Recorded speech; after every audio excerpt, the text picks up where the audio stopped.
Coach Wright, we're live. So great to have you here. What a great day. It is, man. 2016 national champions. Wow. You got to be excited. I am, man. This has been a great run afterwards, but it was a great experience. It's not the accomplishment, it was the experience. And we're going to have that for life. And I think it's going to provide lessons for all of us that we can use the rest of our life. That school was just hyped up, pumped up. I mean, it was just electric up there. You know, I've gone up there last week. Does something like this change everything for you, or does things stay the same? My goal is for me to stay the same, and I hope I can do that. But I'm learning that everyone else has changed in the way they approach you and the way they deal with you. You know, so we've got a challenge coming up. Our players do too. We've got to remain hungry and humble, and we all wear these bands to remind us, hungry and humble, and keep true to our core values, even though people around us are going to treat us differently. Chris, perception-wise, like when you watch you coach on the court, you are a very humble guy. Not a big complainer. Not a lot of attention attracted to you. Purposely done. Is that your style? I'm glad that's your perception. Yeah, it's not, especially during games. It's not about the players. You know, I mean, it's not about me. It's about the players. It's about the program. You know, we always want our guys to play for the name on the front of their jersey and not on the back. Yeah. And so if we're asking them to do that, I can't be out there like a showman, you know, and I can't really do my job if I'm doing that either. And the part where I can really have an impact as a coach is all the time we spend in practice and off the court with these guys, the relationship with these guys. I heard you're a big practice coach. I heard you're a big practice coach. Man. I love Talk to me about preparation and talk to me about Nova. Like, how important is preparation? And take me through the Nova play. Like, because you know, at the end of a practice, a lot of kids are like, "Oh man, I'm beat. I want to get out of here." I'm sure you're ready to go, guys. We got to run this thing. There's 5 seconds left. You know, situations. See, it kills me. You remember the name of that play because we've had the same name for all these years, but our guys after this tournament started saying the name of the play. We ran the same play at the end of the Final 8 game against Pitt when Scotty Reynolds hit the shot to send us to the Final Four in 09. We ran the exact same play, and Scotty Reynolds started explaining the play on the podium in the press conference afterwards. I said, "Yo, that's enough." So we escaped at that time, but Nova got out, and you remembered it. Yeah, you know, you remember Syracuse guy, and you remembered it. So I gotta have to deal with it. I've already alerted everybody at Syracuse. Yeah, that's not going to happen again. But it was still amazing how well that was orchestrated. How important is preparation? Or do you feel that you were completely ready for that? Because sometimes kids don't take those situation practices that seriously. We don't have a lot of sayings around our court, around our program, like these are two attitudes really important to us. In our practice facility, it says attitude behind each basket. But the sign that our guys look at before they come into practice, they come in one entrance and our coaches come in another entrance, is we practice to create habits that will make us successful in the most difficult situations. So every day when we walk on the court, we're trying to create situations as a coach that put the players in the most difficult situations so they create good habits for those situations. So when we're in a game and things are going good, that's easy. But what are your habits when things get tough at the end? So our guys know at the end of practice when we're doing that, and that play rarely ever works in practice because our second team knows the play. They know we're doing it, but we say to ourselves, if we can do this against our second team when they know it and they're cheating the play, then when we're going against our opponent, they don't know it's going to be easier. So that's how we prepare all the time. And when it worked in 09, it really helped our guys, and I think this is going to help our guys even have more confidence in it. What's difficult is you guys are cruising through the tournament, having been in Brooklyn watching you play. I mean, I'm like, wow, I didn't think you guys were that good. You know, I didn't either. I mean, it's just really impressive. I mean, how really, and also wasn't that you were that good. It was just the whole methodology of the way you just dissected. I mean, you just blew these teams away the first 3-4 games. The timeout? Nervous? You know, the guy hits North Carolina hits that crazy 3. Maybe you thought you had the game. Now all of a sudden, tell me what it was like in that huddle? I'll tell you, Brandon. Honestly, it's all about this. It's all about attitude. You know, we practice that. we don't just practice to play. We practice. You're on the first team in practice. You wear the blue jersey, the road jersey. On the scoreboard, you're the visitor. The coaches that are officiating practice are told, be tougher on the first team. Make calls against them. Make it as difficult as it can be, because we're practicing how do they react, what is their attitude on the next play. So when Paige hit that shot, Yes. all our guys were just coming to the bench, looking at each other, just saying, attitude. And in our program, that means, that word attitude, especially in a game, means we can't control what happened before. The only thing we can control right now is how do we come out of this huddle? What type of attitude do we come out of this huddle with? So they knew, we practice that all the time. And then the play we were going to run is, we have a play from 0 to 4 seconds, end line out of bounds, and then a play 4 to 7 seconds. We knew we were going to run that play, so we just sat in the huddle, just said, attitude, fellas, we got this. This is what we practice. We used the term in practice, Wildcat minute. We practiced that last minute of the game. We said, Wildcat minute, let's go. We know we're running. And they went out with confidence, no fear of failure. As long as we execute and we do what our teammates expect us to do, if we make or miss the shot, that's not how we judge ourselves. We judge ourselves based on, did we commit to each other, and did we do what each other expected us to do? So everybody did what they were supposed to do. Chris took the shot.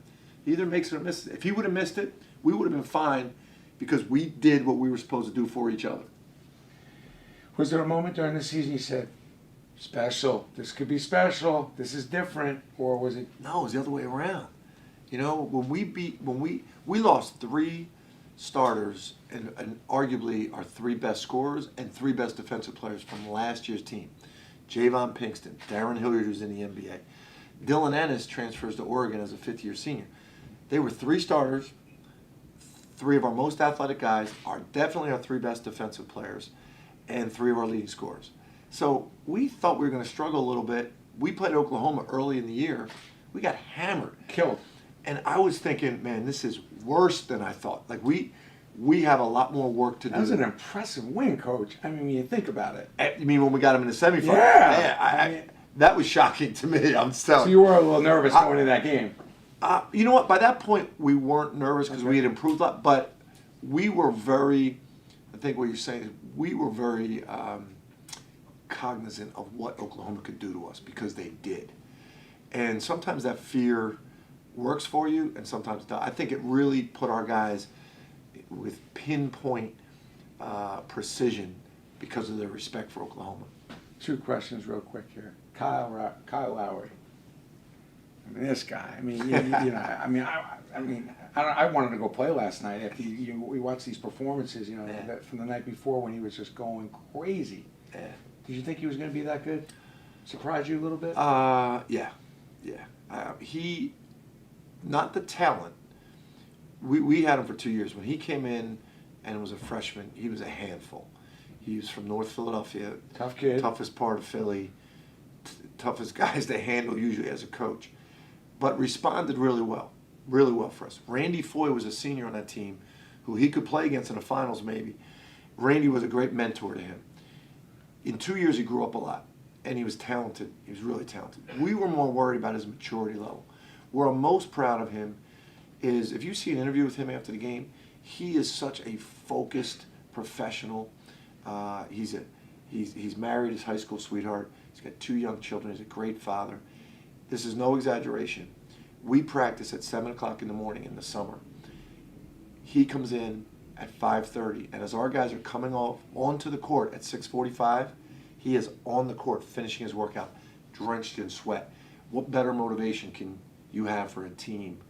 I don't have to say a word to those guys. They're watching an NBA All-Star get up at 5:30, bust his butt in the summer. That work ethic, the kind of man he's become, is really impressed me, because he came in really immature. It's a great tribute to his character, his work ethic. I think the people around him in his life. And growing. Is it mental mindset? Because all these players are so good. Is it the mental mindset and the work ethic that separates the great from the good? Definitely. It's. I think it's your character, and how you handle everything, your attitude, and your mental toughness. You know, which is a part of your attitude. One of the things we learned this year, after you win a championship, you look back and, well, how did we do these certain things? You know, I think I learned as a coach that 18 years that the parents had these kids and developed their character had more of an impact on us winning a championship than the 4 years we had them. Because as you go through these situations as a college player, the pressure, the temptations, the challenges, your character shows. We have great parents because these kids have great character, and they had that coming in.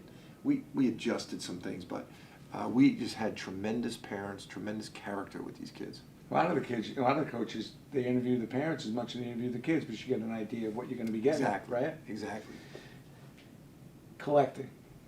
New to you? I mean, do you ever think this was going to happen? Here we are. I mean, you're at the the hub, Steiner Sports. You're right here with the Coach Knights, the Coach Krzyzewskis. You're now part of our family with some of the greats.